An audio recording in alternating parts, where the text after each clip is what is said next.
बिस्मिल्लाहिर्रहमानिर्रहीम। आज हम अपना नेक्स्ट लेक्चर स्टार्ट करते हैं। इससे पहले कि मैं नेक्स्ट लेक्चर की जानब जाऊं, मैं थोड़ा सा पिछला जो लेक्चर था सैम्पलिंग का, उसको थोड़ा सा मैं रिव्यू करूंगा। एक्सप्लेन किया गया था कि जो स्टैटिस्टिक्स का सब्जेक्ट है वो क्या करता है कि हम डेटास को स्टैटिस्टिक्स के टूल्स लगा के उससे बड़ी कुछ यूज़फुल इंफॉर्मेशन कलेक्ट करते हैं और फिर उस इंफॉर्मेशंस को यूज़ करते हुए हम ओवरऑल कोई एक डिसीजन जो है वो अप्लाई करते हैं। अब बड़ी सिंपल सी एग्जांपल है कि आजकल जैसे ये कोरोना वायरस का बहुत ज़्यादा शोर हो रहा है, फ़र्ज़ करें इसकी कोई वैक्सीन तैयार हो जाती है और कहा जाता है कि ये वैक्सीन ऐसी है जो कि कोरोना वायरस के जो अफेक्टेड पेशेंट हैं उनके लिए ये बड़ी यूज़फुल है। अब ख़ुद सोचें कि अगर वो वैक्सीन तैयार कर लें तो वो ये तो नहीं कहेंगे कि ये वैक्सीन जो है वो लगा दें ज़रा कोरोना वायरस के पेशेंट को और वो ठीक हो जाएंगे। उसको पहले टेस्ट करना होगा। अब क्या वो सारी दुनिया के जो कोरोना वायरस के पेशेंट हैं उनके ऊपर टेस्ट करेंगे?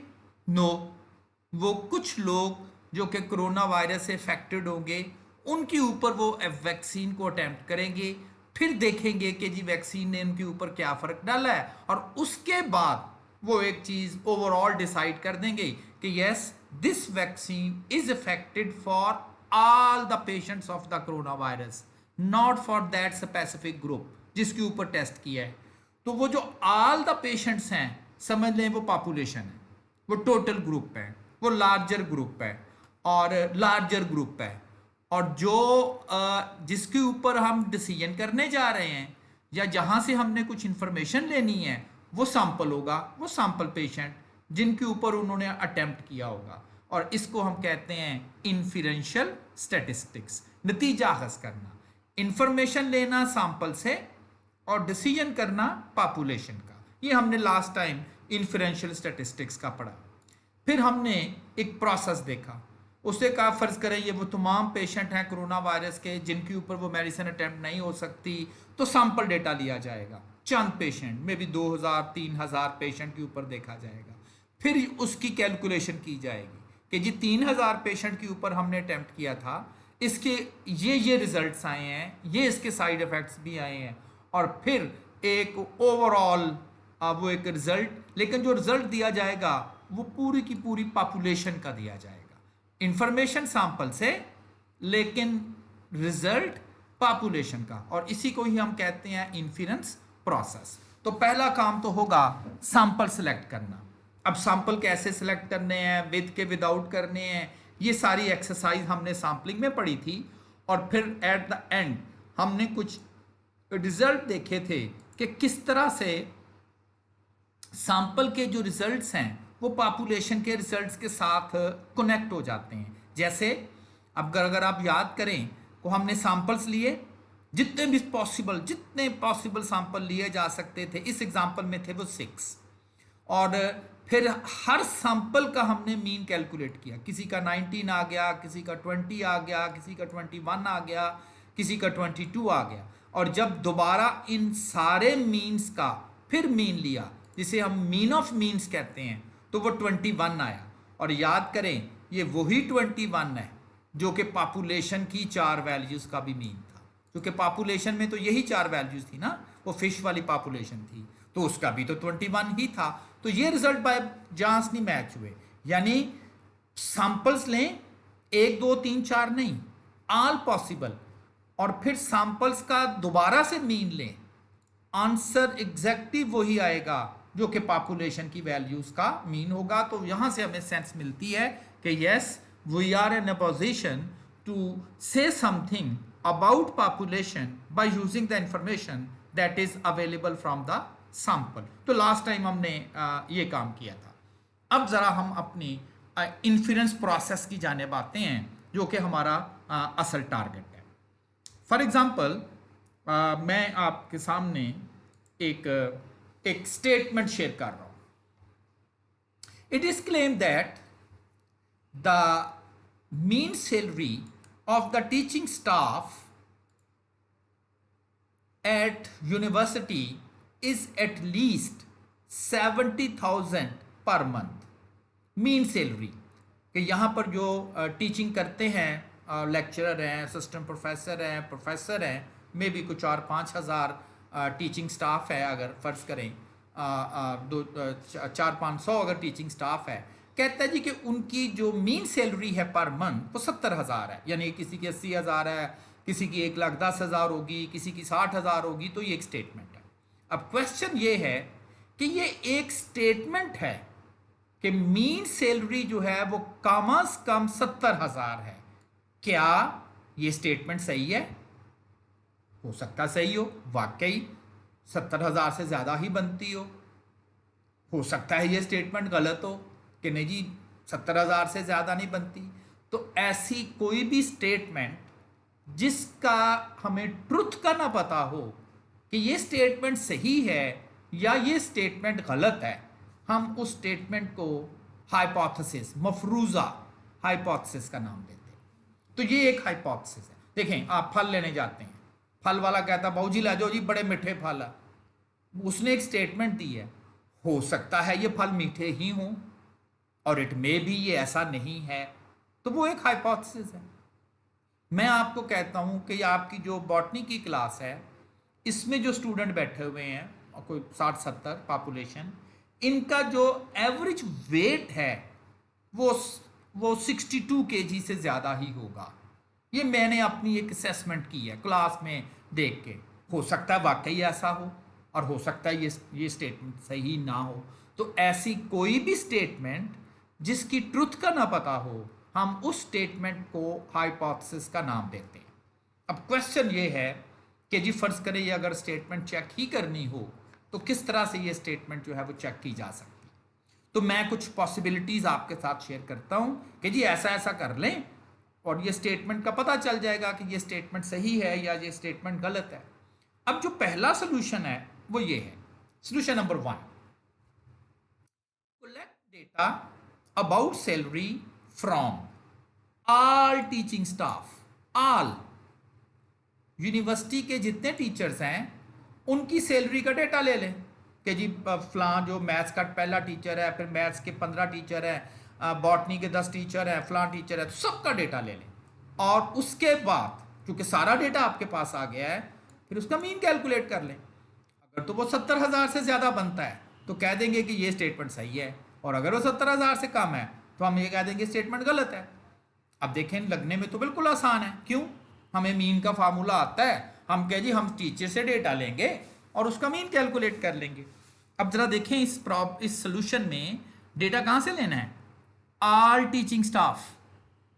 अब यहाँ पर तो खैर बहुत ज़्यादा कोई बड़े टीचर्स, बहुत ज़्यादा टीचर्स नहीं हैं, 400-450 के टीचर्स हैं, तो पॉसिबिलिटी तो है कि हम डेटा ले सकते हैं। लेकिन वही बात, ऑल टीचिंग स्टाफ का मतलब है कि ये इस वक्त पॉपुलेशन की बात हो रही है, तमाम के तमाम लोगों से डेटा लेना, पॉपुलेशन की बात हो रही है। और ये हम पहले पढ़ चुके हैं कि नहीं जी ये तो पॉसिबल ही नहीं होता कि पूरी पॉपुलेशन से डेटा ले सकें। तो जो पहला सोल्यूशन बड़ा सिंपल सा था कि जी आपको मीन सैलरी की बात करनी है, सारा डेटा ले लें, उसका मीन कैलकुलेट कर लें और पता चल जाएगा। लेकिन इसका प्रॉब्लम क्या है? Not possible to collect data from all teachers, that is not possible to collect, not possible to study the population. तो जो पहला सोल्यूशन बड़ा सिंपल सा था कि जी मीन टेस्ट करना है, टीचिंग स्टाफ से डेटा ले ले, उनका मीन ले ले, पता चल जाएगा। लेकिन इसका जो इशू है, इसका जो प्रॉब्लम है, तो वो तो ये है कि जी हम कैसे पॉपुलेशन स्टडी कर सकते हैं, हम तो सैंपल ले सकते हैं। चलें जी, एक और सोल्यूशन, दूसरा सोल्यूशन ये है, collect data from all possible samples. हाँ, सैंपल अब क्या जा रहा है? All possible samples of teachers and calculate the mean of each sample. वो पिछली एग्जांपल हमने की थी कि जी फिश है, 4 फिश हैं, आप उनके 2-2 के सैंपल्स ले लें, वो 6 सैंपल बनते थे, और कहा गया था जी हर सैंपल का मीन ले लें। तो यहाँ पर भी अब यही कहा जा रहा है कि आप टीचर्स के सैंपल्स ले लें, मे बी 10-10 टीचर्स के सैंपल ले लें, 12-12 के ले लें, और फिर हर सैंपल का मीन कैलकुलेट कर लें। हर सैंपल का मीन, जिसको हम कह सकते हैं कि जी ये हर सैंपल है, किसी किसी किसी ग्रुप में 10 टीचर थे, उनकी सैलरी का मीन लिया, फिर एक और 10 टीचर का ग्रुप लिया, उनकी सैलरी का मीन लिया, फिर एक और 10 टीचर का ग्रुप लिया, उनकी सैलरी का सीन लिया, एंड देन अब कितने सैंपल लेने हैं? 10-10 के लेने हैं, ये तो सैंपल का साइज है। अब क्या 2 ले लें, 3 ले लें? नो। कितने सैंपल लेने हैं? ऑल पॉसिबल सैंपल्स लेने हैं। तो हमने पढ़ा भी हुआ है कि जी कितने सैंपल बनते हैं। इसमें प्रॉब्लम या इशू क्या बनता है? इसमें प्रॉब्लम या इशू ये बनता है कि not possible to collect data from all possible samples which may be very large. Example के तौर पर मैंने कहा है, फर्ज करें इस पूरी यूनिवर्सिटी में सिर्फ और सिर्फ 800 टीचर हैं, 800 टीचर्स ओनली, और आपने 50 ग्रुप्स के सैंपल्स लेने हैं, यानी कि 50 टीचर्स का सैंपल लेना है। देखिए, फर्ज करें मैथ्स के 50 टीचर्स, बॉटनी मैथ के 50 टीचर्स का सैंपल। अगर इसमें एक टीचर भी चेंज कर दिया जाए, that consider to be a new sample, क्योंकि एक टीचर चेंज हो गया। इस तरह से जितने पॉसिबल सैंपल्स बनते हैं, अगर आप विदाउट रिप्लेसमेंट का फार्मूला याद करें तो विदाउट रिप्लेसमेंट का फार्मूला ये था कि 800 सी कॉम्बिनेशन और 50, जो कि सैंपल का साइज। और अगर आपके पास कैलकुलेटर्स हैं तो इन कैलकुलेटर्स की मदद से अगर आप इसके सॉल्व करें तो ये कुछ कैलकुलेशन बनती है 9.8 into 10 to the raise power 79। अब ये साइंटिफिक नोटेशन है। इसका मतलब ये है कि ये जो डेसिमल है, ये वाला डेसिमल, इसको आपने 79 डिजिट राइट साइड पे जाके लिखना है, यानी कि 9 8, अब तो ये सिर्फ एक डिजिट इधर गया है, और बाकी 78 जीरो इधर लगाएं साथ, 78 जीरो, और फिर इतने सैंपल सेलेक्ट करें, और फिर कहीं जाके आप कहेंगे कि जी अब आप कह सकते हो कि तमाम सैंपल का जो मीन है, तमाम सैंपल ले लिए। कितने सैंपल? ये कोई 9.8 into the 10 to the raise power 79 samples. उन हर सैंपल का मीन लिया और उसके बाद जब उसका मीन कैलकुलेट किया तो कह दिया हाँ जी ये तो ज़रूर पॉपुलेशन मीन के बराबर है, ये ज़रूर कहा जा सकता है। लेकिन ये तो फिर तो पहले से भी ज़्यादा बुरी ऑप्शन हो गई कि जी सैंपल को एक आदमी लेना, बल्कि अगर आप सिर्फ 800 टीचर है, 50-50 के सैंपल्स बनाने हैं, एक टीचर भी चेंज कर दिया, सैंपल चेंज हो गया, ये तो पॉसिबल ही नहीं है। तो ये जो दोनों ऑप्शंस आपसे डिस्कस की गई हैं, प्रैक्टिकली ये दोनों ऑप्शन पॉसिबल नहीं है। अब तीसरी ऑप्शन क्या है? सोल्यूशन नंबर 3 है। सोल्यूशन नंबर 3 ये है, सिलेक्ट वन सैंपल ओनली, सिर्फ एक सैंपल, 50 टीचर्स का या 60 का या 70 का, वो एक अलहदा इशू है कि जी 10 का सैंपल लेना है, 15 का लेना है, 50 का लेना है, वो एक अलहदा इशू है, उसको हम बाद में डिस्कस करेंगे। क्वेश्चन सोल्यूशन ये दिया जा रहा है, बस आप सिर्फ एक सैंपल लें, बस only. Calculate the information from that sample. भाई अगर 50 लोगों का आपने सैंपल लिया हुआ है तो फिर हम बिल्कुल सैंपल का साइज हम कह सकते हैं जी कि 50 लोगों का आपने सैंपल लिया है, 50 टीचर्स, तो क्या 50 टीचर्स की जो सैलरी है उसका डेटा नहीं आप लोग कलेक्ट कर सकते? हाँ, ये तो बड़ा आसान है, आप उनका मीन भी ले सकते हो, मे बी 80,000 आ जाए। ये जो 50 टीचर्स हैं, ये जो 50 टीचर्स हैं, मे बी इनका जो मीन एवरेज सैलरी बनती है वो 80,000 बनती है। वेरिएशन भी होगी, हर टीचर की सैलरी तो नहीं 80,000 होगी, तो हम वेरिएंस भी कैलकुलेट कर सकते हैं सैंपल का, जो कि हमने किया है। तो इसका मतलब है कि 3 बेसिक इंफॉर्मेशन हम एक सैंपल से ले सकते हैं। फर्स्ट, उसका साइज क्या है, मे बी 50-40, उसमें 50-60 वैल्यूज़ हैं, उनका डेटा लेके उसका मीन ले लिया जाए, बिल्कुल सही है, और उनका वेरिएशन मेजर कर लिया जाए जो कि वेरिएंस से है। तो सोल्यूशन यही दिया जा रहा है, take one sample only, calculate the information from sample, ये वाली इंफॉर्मेशन फर्ज करें, यूज दैट इंफॉर्मेशन, और अब कहता है जिस इंफॉर्मेशन को यूज करें to test the statement about the population mean. और अब जो आपको टारगेट दिया गया था पॉपुलेशन के मतलब, टारगेट पॉपुलेशन के मतलब था, लेकिन इंफॉर्मेशन आपने कहां से ली है? सिर्फ और सिर्फ वन सैंपल ओनली, सिर्फ और सिर्फ एक सैंपल से इंफॉर्मेशन ली है। अब देखते हैं कि ये तो बड़ा जी स्ट्रेट फॉरवर्ड सा काम हो गया है कि बजाय इसके कि हम पॉपुलेशन स्टडी करें, बजाय इसके कि ऑल पॉसिबल सैंपल स्टडी करें, लेकिन अब हमारे पास जो पॉसिबिलिटी है वो तो बड़ी आसान है कि जी सिर्फ एक सैंपल बस लेना पड़ेगा। ये तो किया जा सकता है। इसमें देखें इसमें क्या इशू, इसमें इशू या प्रॉब्लम ये चल रहा है, how is it possible to say something about population by using the information from one sample only. कहता है ये कैसे पॉसिबल है कि बात तो आप पूरी पॉपुलेशन की करें, पूरी पॉपुलेशन की, और इंफॉर्मेशन यूज कहां से करनी है? बस एक सैंपल ले लिया, छोड़ दें बाकी, एक सैंपल से बस इंफॉर्मेशन ले ली और कह दिया कि बात पूरी पॉपुलेशन की करनी है, इंफॉर्मेशन सिर्फ एक सैंपल की। जैसे मैंने कहा 80,000, तो फिर तो स्टेटमेंट सही हो गई। फर्ज करें एक और स्टूडेंट है, वो कहता जी मैंने भी तो 50 टीचर का सैंपल लिया था, मेरे पास 50 टीचर कुछ और आ गए, उनकी जब मैंने एवरेज कैलकुलेट की वो तो 65,000 बनती है, तो ये स्टेटमेंट तो गलत है। एक थर्ड कहता जी मैंने लिया था, मेरी बनती है 70,000, तो ये तो ठीक है। एक कहता जी मेरी बनती है 63,000, ये तो गलत है। तो देखिए हर कोई एक एक सैंपल लेके बात कर रहा है और हर कोई अपनी अपनी बोली बोल रहा है, प्रॉब्लम तो है। अब यहां पर स्टैटिस्टिक्स आएगी। स्टैटिस्टिक्स आपको एक प्रॉपर प्रोसीजर देगी, स्टैटिस्टिक्स आपको एक प्रॉपर मेथड एक्सप्लेन करेगी, कहेगी ऐसा नहीं करना कि जी ये एक सैंपल की जो इंफॉर्मेशन आपने कैलकुलेट कर ली है, अब इस इंफॉर्मेशन को यूज कैसे करना है, किस प्रोसीजर में इसको प्लग इन करना है, किस तरह से आपने उसको यूज करना है।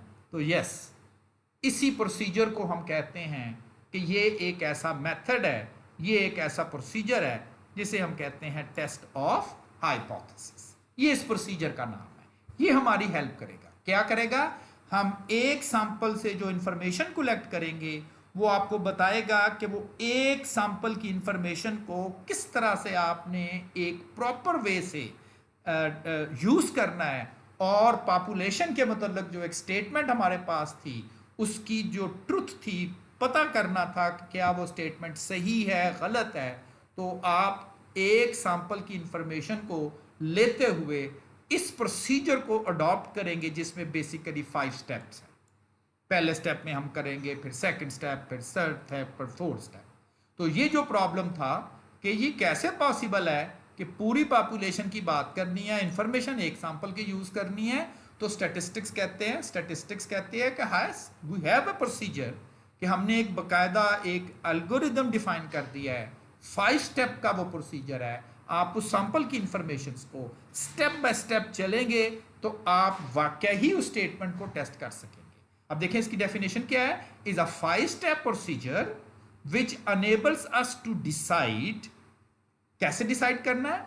On the basis of information, information की बेस पर हमें डिसाइड करना है। कहां से आई है? ऑब्टेन फ्रॉम द सैंपल, जो सैंपल से आई है। सैंपल कहां से लिया गया है? टेकन फ्रॉम द पॉपुलेशन, जो पॉपुलेशन से लिया गया है। वेदर टू रिजेक्ट, क्या वो जो पॉपुलेशन की स्टेटमेंट है वो हम रिजेक्ट कर दें, और डोंट रिजेक्ट, या हम उसको रिजेक्ट नहीं करेंगे। किसको? एनी स्पेसिफाइड स्टेटमेंट, जिस स्टेटमेंट को हम टेस्ट करने जा रहे हैं, जिस स्टेटमेंट को हमने चेक करने जा रहे हैं, क्या ये वाकई स्टेटमेंट सही है या नहीं, और वो स्टेटमेंट किसके मतलब है? Regarding the value of population parameter.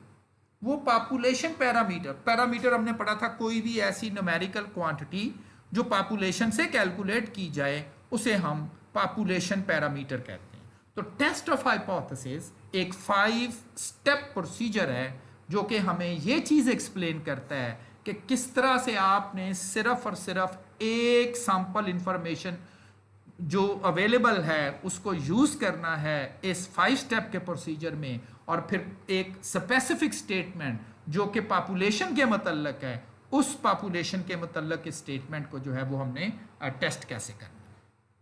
Sampling हमने पढ़ी थी, सैम्पलिंग पढ़ ली। अब कंसर्न क्या है कि जी स्टेटमेंट तो इस पूरी पॉपुलेशन के मतलब है, लेकिन इंफॉर्मेशन हमने सिर्फ एक सैंपल से लेनी है, बस एक सैंपल, तमाम पॉसिबल सैंपल्स नहीं लिए।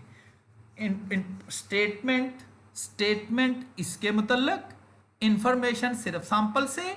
और करना क्या है, हमने जो प्रोसीजर अडॉप्ट करना है वो करना है टेस्ट ऑफ हाइपोथेसिस प्रोसीजर। और तब हम इस पोजीशन में आएंगे कि हम इस एक सैंपल की इंफॉर्मेशन को यूज करते हुए इसके रेलेवेंट जो स्टेटमेंट हमें दी गई थी उसको हम टेस्ट करके बताएंगे कि yes this statement regarding the population is true और फॉल्स। इसी तरह से आप वो फल वाला जो कहता है कि बाबू जी ले लो फल बड़े मिठे हैं, बड़े चंगे हैं, तो आप क्या एक सैंपल नहीं लेते? क्या आप उसका एक फल नहीं वहां से उठाते, कभी कभी एक स्लाइस नहीं ले लेते और उसको टेस्ट करके और आपको कहते हाँ वो एक बात सही है कि हो सकता है वही एक फल मीठा हो, तो वो आगे जाके बात होगी कि इसमें 100% तो नहीं हम गारंटी के साथ कोई बात करेंगे, लेकिन हम 5 स्टेप का प्रोसीजर जरूर एक्सप्लेन करेंगे। ये है 5 steps for the test of hypothesis. Test of hypothesis जो कि एक प्रोसीजर है, क्या प्रोसीजर है, एक सैंपल की इंफॉर्मेशन को यूज करके पॉपुलेशन के मुतल्लिक जो डिसीजन करना है उसको एक मेथड में रखना है और उसको हम है। तो ये इसके 5 स्टेप्स हैं। कंस्ट्रक्शन ऑफ हाइपोथेसिस है, लेवल ऑफ सिग्निफिकेंस है, टेस्ट स्टैटिस्टिक्स है, डिसीजन रूल है, कंक्लूजन। तो ये 5 स्टेप परफॉर्म करेंगे हम बारी बारी और फिर एट द एंड हम अपने कंक्लूजन पर पहुंचेंगे कि क्या ये जो स्टेटमेंट पहले स्टेप में हमने लिखी हुई थी 5वें नंबर पे जाके हम कंक्लूड किया करेंगे कि whether this statement is true और फॉल्स। और ये बाकी स्टेप हम इसमें लेवल ऑफ सिग्निफिकेंस है। तो पहले तो मैं थोड़ा थोड़ा इन स्टेप्स को ब्रीफली एक्सप्लेन करूंगा, फिर न्यूमेरिकल एग्जांपल्स के थ्रू हम ये इंप्लीमेंट करेंगे। तो पहले तो मैं इन स्टेप्स को ब्रीफ करूंगा, फिर हम न्यूमेरिकल एग्जांपल्स के थ्रू जो है वो इसको ब्रीफ करेंगे। अब सबसे पहला स्टेप है कंस्ट्रक्शन ऑफ हाइपोथेसिस का। कंस्ट्रक्शन ऑफ हाइपोथेसिस को यही समझ लें कि ये आपका ऑब्जेक्टिव है। लाइक कोई भी एक्सपेरिमेंट करते हैं तो एक्सपेरिमेंट परफॉर्म करने से पहले क्या हमारे जहन में कोई ऑब्जेक्टिव नहीं होता कि जी हम ये एक्सपेरिमेंट क्यों करने जा रहे हैं? क्या किसी चीज़ को हमने प्रूफ करना है या किसी चीज़ को हमने डिनाई करना है, इसलिए हमने एक्सपेरिमेंट किया है। कोई भी एक्सपेरिमेंट आप परफॉर्म करते हो, सबसे पहले उस एक्सपेरिमेंट को परफॉर्म करने का आपका ऑब्जेक्टिव होता है। आप इस एक्सपेरिमेंट को छोड़ दें, डेली लाइफ को ले लें। आप घर से निकलते हो, क्या आपके ज़हन में ऑब्जेक्टिव नहीं है कि जी मुझे यूनिवर्सिटी जाना है, फिर मुझे इधर जाना है, फिर मुझे इधर जाना है, वापसी पर मैंने ये है? तो आपका भी एक कंसर्न ऑब्जेक्टिव होगा। तो आप जो हाइपोथेसिस होती है वो एक हमने सैंपल लेना है। भाई क्यों लेना है? भाई इसलिए लेना है कि मैंने एक स्टेटमेंट टेस्ट करनी है। तो क्या बताना नहीं पड़ेगा विच वन? यस। तो पहला स्टेप ही हमारा ये होगा कि भाई आप क्यों सैंपल ले रहे हैं? भाई हमने एक स्टेटमेंट टेस्ट करनी थी, भी कौन सी वाली? तो पहले स्टेप में हम वो स्टेटमेंट लिखा करें। एक दफ़ा एक स्टूडेंट कहता सर आपने जो बात की है कि जी मैं घर से निकलते हैं तो लाजमी हमारे जहन में कोई ना कोई ऑब्जेक्टिव ज़रूर होता है। कहता सर ये ज़रूरी तो नहीं है। कहता मैं कई दफ़ा घर से निकलता हूँ, कभी एक दोस्त के पास गया, ऐसे ही 2-4 जगह से गुजरा हूँ, मोटरसाइकिल घुमाई और कोई मेरे जहन में नहीं था कि जी फ़लाँ काम करना है, फ़लाँ करना है, फ़लाँ करना है। मैंने बस 2-4 गलियाँ घूमी हैं और घर आके 15-20 मिनट के बाद मैंने मोटर बाइक खड़ी कर दी। तो मेरा तो कोई ऑब्जेक्टिव नहीं था। मैं कहा बच्चे आपका ऑब्जेक्टिव था आवारागर्दी करना, इसे आवारागर्दी कहते हैं। तो तुम्हारा ऑब्जेक्टिव था कि कोई काम नहीं करना, मैंने बस आवारागर्दी करके आनी है। यस, यही ऑब्जेक्टिव है। तो कहने का मकसद है कि कोई ना कोई ऑब्जेक्टिव हमारा जो है वो ज़रूर होगा। तो मैं ज़रा 5 में से पहला स्टेप आपसे ज़रा शेयर करने लगा हूँ कि ये जो हाइपोथेसिस है जो कि ऑब्जेक्टिव है, ये कैसे कैसे हमने बनाना कैसे।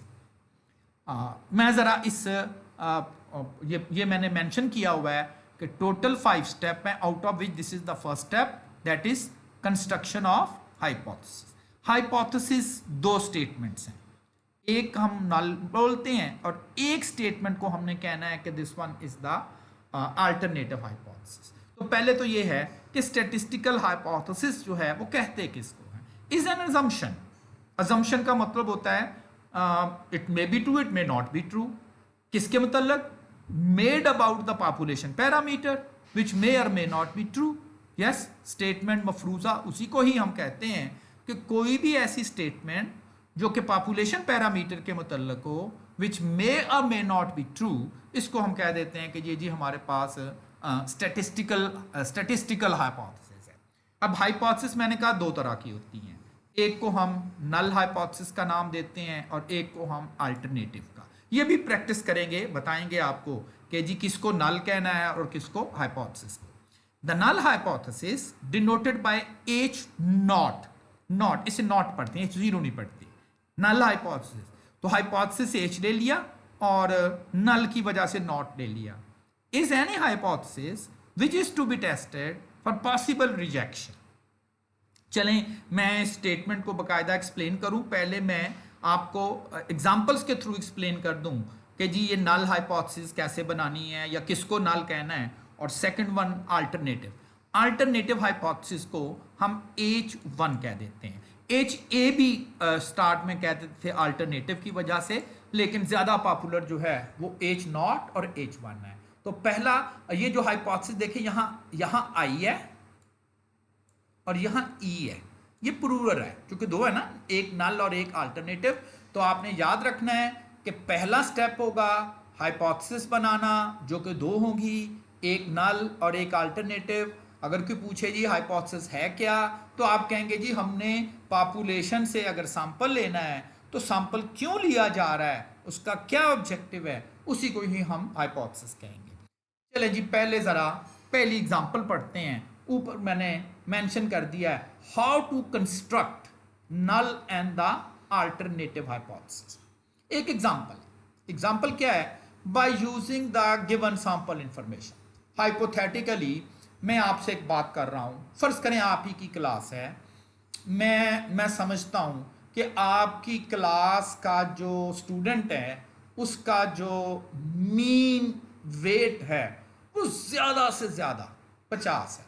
मैंने एक सैंपल ले लिया क्योंकि ये हाइपोथेटिकल एग्जांपल है और ये आपको बताया गया था जब आप सैंपल ले लेते हैं तो समझ लिया जाता है कि आपके पास ये 3 इंफॉर्मेशन ज़रूर अवेलेबल होंगी। क्या? सैंपल का साइज क्या है, सैंपल का मीन क्या है, सैंपल का वेरिएंस क्या है। फर्ज करें ये इंफॉर्मेशन आपके पास अवेलेबल है तो सिचुएशन क्या है? एक पॉपुलेशन थी, पॉपुलेशन से आपने एक सैंपल ले लिया, एक सैंपल एन साइज का विच में बी 40, विच में बी 10, विच में बी 50। आपने उसका साइज भी आपके पास अवेलेबल है, मीन भी आपके पास अवेलेबल है, वेरिएंस भी आपके पास अवेलेबल है। और अब आपने इस सैंपल इंफॉर्मेशन को यूज करते हुए क्या करना है? स्टेटमेंट टेस्ट करनी है, टेस्ट द हाइपोथेसिस दैट। अब देखिए स्टेटमेंट किसके मतलब है? पॉपुलेशन लिया आपने, सैंपल है, स्टेटमेंट पॉपुलेशन है। Population mean is at most 50, at most 50। अब ये स्टेटमेंट हमें टेस्ट करने के लिए कही जा रही है और हमारा ऑब्जेक्टिव अब यही है कि हमने अब इस स्टेटमेंट को किसी तरह से ऐसे मैथमेटिकली लिखना है कि ये चीज़ हमें क्लियर हो जाए। अच्छा ज़रा ये सिंबल कुछ हैं, ग्रेटर देन और equal to symbol, less than और इक्वल टू सिंबल, सिर्फ greater than, less than, equal to, not equal to, ये मेरे पास इसे हम सिंबल्स कहते हैं। अब हमने ऐसे स्टेटमेंट को मैथमेटिकली ट्रांसलेट करना है कि जिससे हमें ये population mean is at most 50। अब ज़रा एट मोस्ट का मतलब समझते हैं क्या है? ये एक्चुअली स्पेलिंग एट आल नहीं, at most, T, at most, ज़्यादा से ज़्यादा। वैसे आप कहते हैं ना कि यार उस बंदे की ज़रा उम्र कितनी होगी, आप कहते हैं यार ज़्यादा से ज़्यादा 50। तो टेक्निकली आप कह रहे हैं कि उसकी उम्र किसी भी सूरत में 50 साल से ज़्यादा नहीं है, 50 है या 50 से कम है, 50 से ज़्यादा नहीं है। और पॉपुलेशन मीन को याद है किससे लिखते हैं? म्यू से। 50 को 50 से लिख दिया। और अब आपका काम ये है कि इन सिंबल में से ऐसा एक सिंबल उठा के यहां रखना है जिससे ये स्टेटमेंट क्लियर हो जाए कि population mean is at most 50 का मतलब है ज्यादा से ज्यादा 50। या तो पॉपुलेशन का जो मीन है वो 50 है या क्या है 50 से कम है, बिल्कुल। तो हम फिर ये स्टेटमेंट लिखेंगे या तो वो 50 के इक्वल है या वो 50 के इक्वल नहीं है, उससे वो कम है।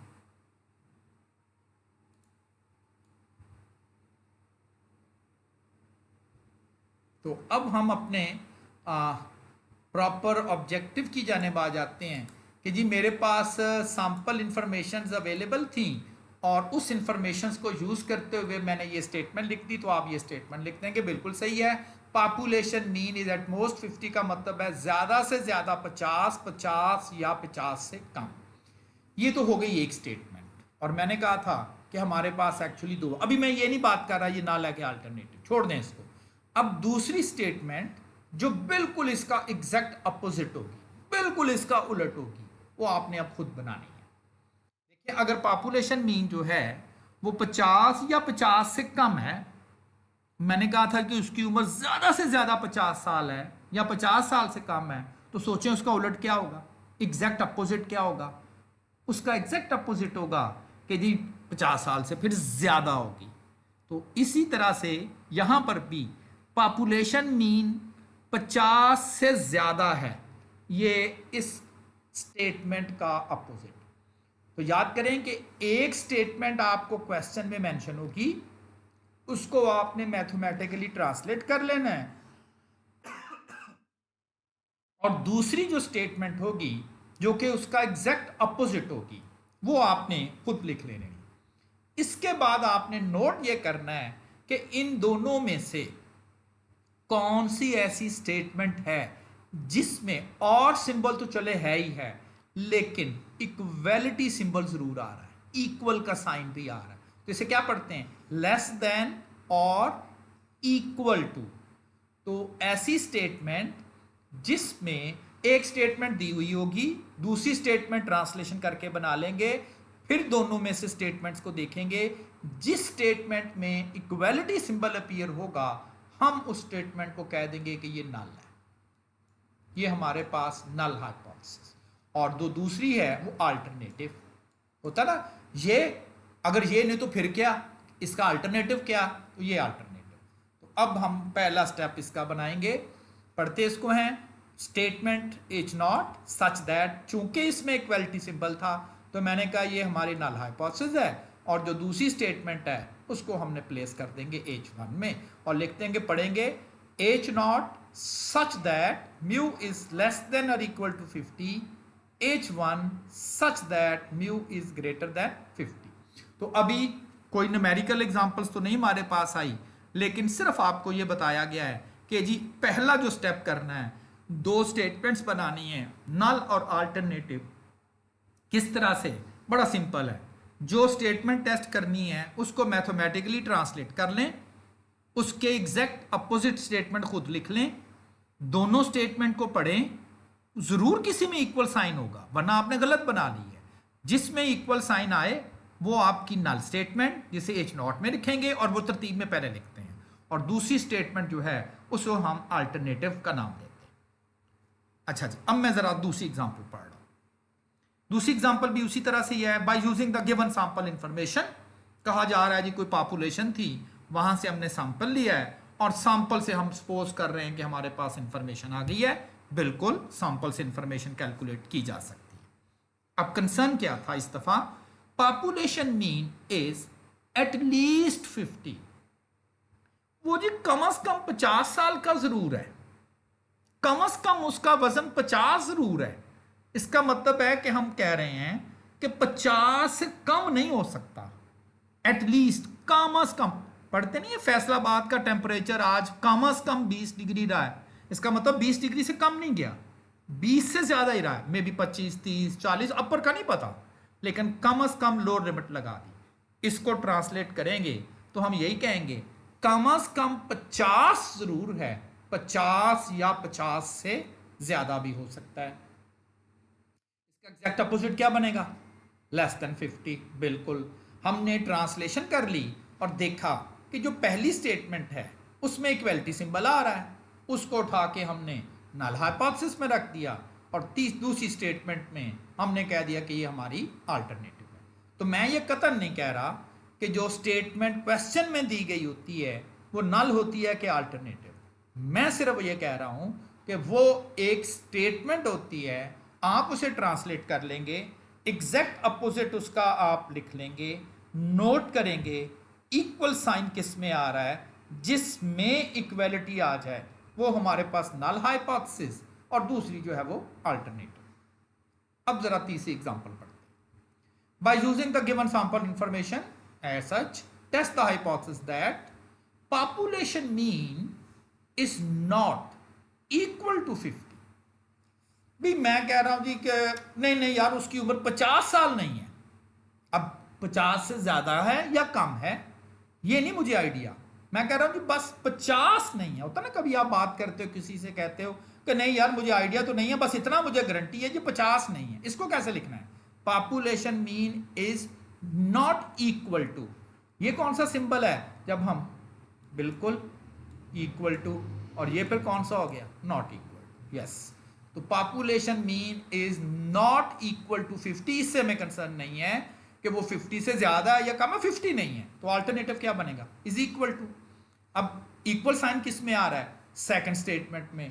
तो सेकंड स्टेटमेंट जो है वो हमारी नल हाइपोथेसिस है क्योंकि उसमें इक्वल साइन है, और जो फर्स्ट स्टेटमेंट है क्योंकि उसमें इक्वल साइन नहीं है, नॉट इक्वल साइन है, तो वो हमारी अल्टरनेटिव। तो ये तीन एग्जांपल्स के थ्रू, लाजमी नहीं है वर्ड यही हो, वर्ड कुछ और भी हो सकते हैं, वर्ड डिफरेंट हो सकते हैं। Population mean is more than 50, like अगर यही स्टेटमेंट आ जाए तो मोर देन 50 लिखना है हमने, मोर देन 50 ये स्टेटमेंट है। अब इसका एग्जैक्ट अपोजिट खुद बनाना है।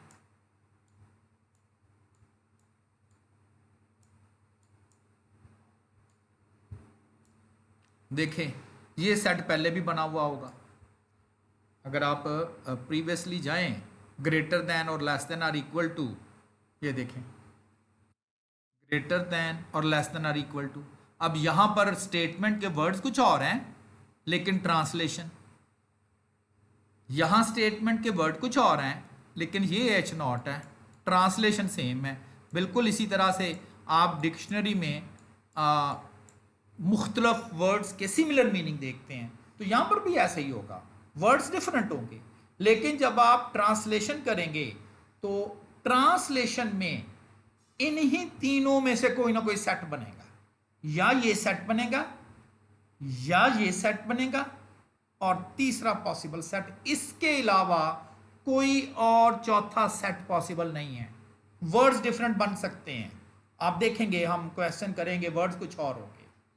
अच्छा, अगर ये वाला हाइपोथेसिस हो और अल्टरनेटिव में ग्रेटर का सिंबल हो या लेस का सिंबल हो, अल्टरनेटिव हाइपोथेसिस में ग्रेटर का सिंबल आ जाए या लेस का आ जाए, ये तो आपको पता है इक्वलिटी तो अल्टरनेटिव में आ ही नहीं सकती, वो तो नल में जाएगी। इसको हम बोलते हैं one sided, one sided hypothesis. Alternative से पहचानना है आपने, वन साइड। अच्छा, अब वन साइडेड में भी कैटेगरीज हैं।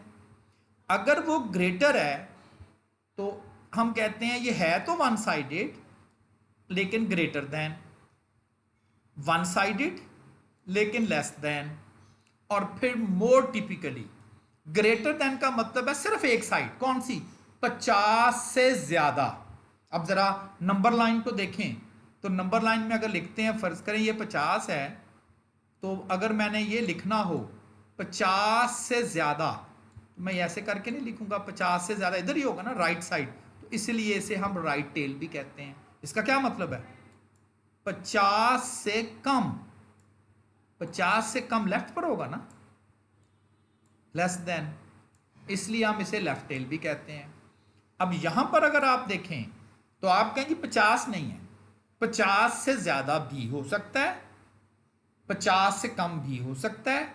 अब इसे राइट टेल करें कि लेफ्ट टेल करें? बोथ टेल, इसीलिए इसे टू साइडेड कहते हैं। तो यानी कि आपने हाइपोथेसिस बनाने के बाद पहला जो काम करना है ये हमारी आगे हेल्प करेगा, ये हमारा 4 स्टेप में हेल्प करेगा कि जी ये 1 साइडेड राइट टेल है, या ये लेफ्ट टेल है, या ये 2 साइडेड है, या ये 2 टेल है, इसने हेल्प करनी है।